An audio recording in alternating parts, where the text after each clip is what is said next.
लालू प्रसाद यादव 5 तारीख को जो है इसी महीने के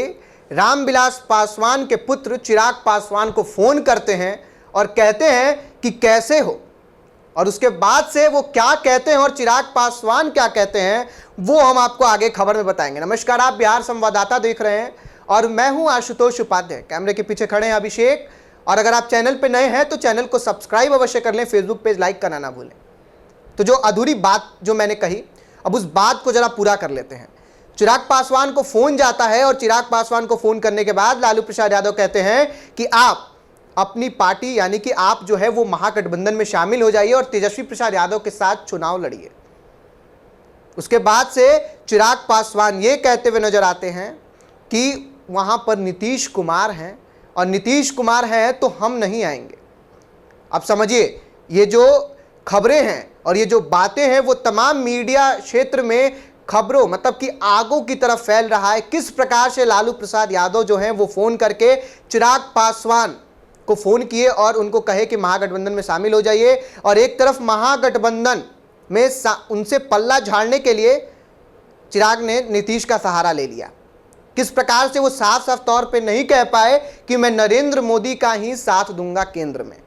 या फिर आगे एनडीए में ही शामिल होऊंगा। वैसे में आज चिराग पासवान जो हैं वो महत्वपूर्ण बैठक किए थे अपने पदाधिकारियों के साथ अपने एसके पुरी आवास पर, और वो आज हो सकता था कि जो उनके गठबंधन की बात थी, किस दल में वो जाएंगे यानी एनडीए में जाते हैं या महागठबंधन में आते हैं, उस पर भी मुहर लगने वाला था।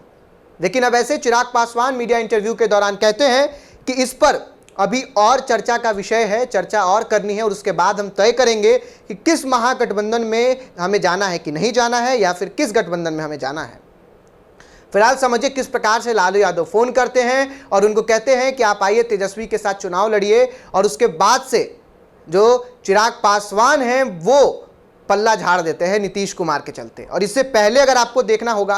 किस प्रकार से 23 तारीख को पिछले महीने में विपक्षी एकजुटता की बैठक होती है। ऐसे में कांग्रेस के राष्ट्रीय अध्यक्ष मल्लिकार्जुन खड़गे, राहुल गांधी, उसके बाद से आपके संरक्षक अरविंद केजरीवाल, भगवत मान जो पंजाब के मुख्यमंत्री हैं, उसके बाद टीएमसी से ममता बनर्जी जो हैं वो, सपा से अखिलेश यादव और दीपांकर भट्टाचार्य, डी राजा, तमाम, उसके बाद से तमिलनाडु के स्टालिन मुख्यमंत्री जो हैं वो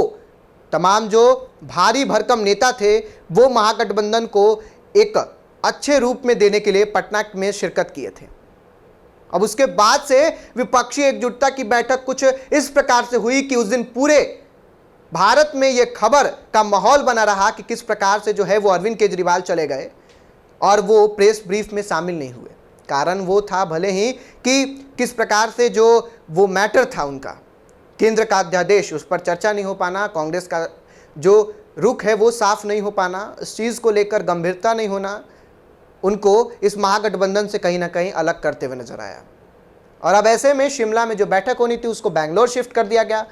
जो डेट था वो भी डेट अभी फिक्स नहीं हुआ था, लेकिन यहाँ लोग कह रहा था डेट फिक्स हो गया है। लेकिन मैं आपको ये सब बातें इसलिए बता रहा हूं क्योंकि अब महागठबंधन ये चाहती है कि बिहार में जो युवा चेहरा चिराग पासवान है, अब चिराग पासवान को भी यानी कि अब महागठबंधन में एंट्री दे दिया जाए, और ताकि जो उनका वोट बैंक है वो अब महागठबंधन में शिफ्ट हो जाए, और जो वोट बैंक नरेंद्र मोदी के तरफ जाता, वो जो वोट बैंक बिहार में सम्राट चौधरी यानी भाजपा की ओर जाता, वो वोट बैंक अब महागठबंधन में आ जाए। चिराग पासवान काफ़ी तेज निकले किस प्रकार से वो अपने वक्तव्य से, अपनी बातों से लालू प्रसाद यादव की बात भी रख ली और उसके बाद से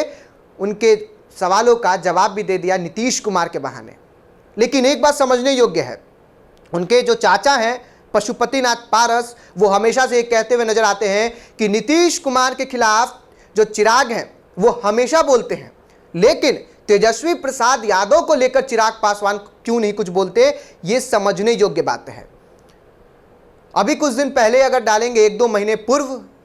अभी ईद था, वैसे में वो पहुंचे हुए थे तेजस्वी यादव यानी राबड़ी आवास में, और तेजस्वी यादव से मिलते हैं और उसके बाद गले भी मिलते हैं, भाई बोलते हैं, भाईचारा निभाते हैं। अब ऐसे में क्या बाद में अटकलें लगाई जा सकती हैं कि अगर नीतीश कुमार महागठबंधन से आउट होते हैं तो चिराग इन होते हैं क्या लालू प्रसाद यादव का ये फोन करना कितना सार्थक हो पाता है, कितना ये इंपॉर्टेंट हो पाता है, ये तो आने वाला वक्त ही बताएगा। और हम भी इस पे नज़र बनाए हुए हैं कि किस प्रकार से चिराग आने वाले समय में अपने पार्टी को किस ओर लेकर जाते हैं। कितनी सीटें जो हैं, जो बिहार में 40 लोकसभा सीटों में से उन्हें मिलती है, या फिर विधानसभा चुनाव में जिस वो महागठबंधन या गठबंधन में जाते हैं, जिस अलायंस में वो रहते हैं, उस समय 243 सीटों में से कितना सीट जो है उनको मिलता हुआ प्राप्त होता है। आपकी क्या राय है चिराग पासवान को लेकर? और ये लालू प्रसाद यादव ने जो फ़ोन किया था उनको कि आप आ जाओ महागठबंधन में, हमारे पास चिराग और तेजस्वी दोनों मिलकर आप चुनाव लड़ना, इसको लेकर आप भी कमेंट बॉक्स में बताइए, अपनी प्रतिक्रिया दीजिए। फिलहाल हमें दीजिए इजाज़त, धन्यवाद।